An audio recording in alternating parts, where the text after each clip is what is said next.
On Monday, Nathan MacKinnon was named Player of the Week for the third time with 8 points.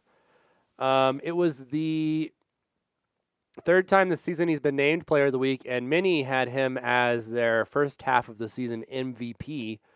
Left off of the list, Samuel Girard, who, as a defenseman, had 8 assists over 3 games for the week. He did not make the Players of the Week, but one of the most impressive stretches for a defenseman in the last 30 years. Jeez. So, well, question: how much does the poor goaltending lay on the defense? Because it's great that he's getting offensive assists, but the Avs have, I think, allowed close to 4 points per game in their road trip. Yeah, I mean, other than the Varlamov game, which we'll get to, it was the same game or same day. Their defense has just been bad. They aren't making good passes. That's the main problem. It's sort of like thinking about the transition out in basketball. If you have the ball and you throw it away before you get it past half court, that's what the Avs keep doing. And then the other team has easy scoring opportunities. Their power play has been really, really bad, which has led to a ton of opportunities for the other teams. Which is the reason why they didn't go further in the playoffs last year. It seemed Yeah. like that was fixed almost. And it was one of the things that we thought this could be solved with Taylor Hall, and they decided that wasn't for them.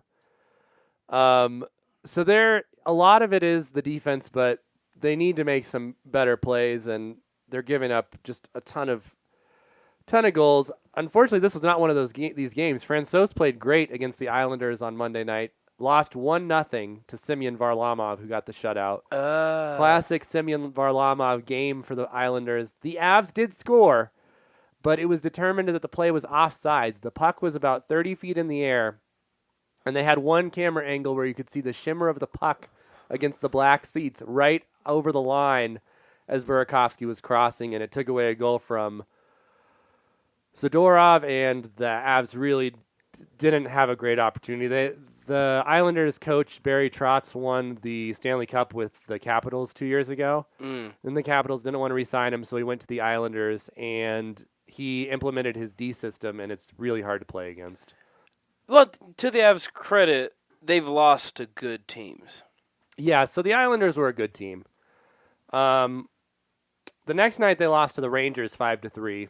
It was Igor Shesterkin's debut in goal, and he was the winning goaltender for the Rangers. The big moment of the night was that Kadri got in one of the most one-sided fights I've seen in a while. So Ryan Lindgren checked Donskoy high in the head with his elbow, took him out. Donskoy's laying on the ice. Lindgren comes around, and Kadri's like, "What are you doing?" He drops the gloves and just pounds the pulp out of him. It was such a one-sided fight.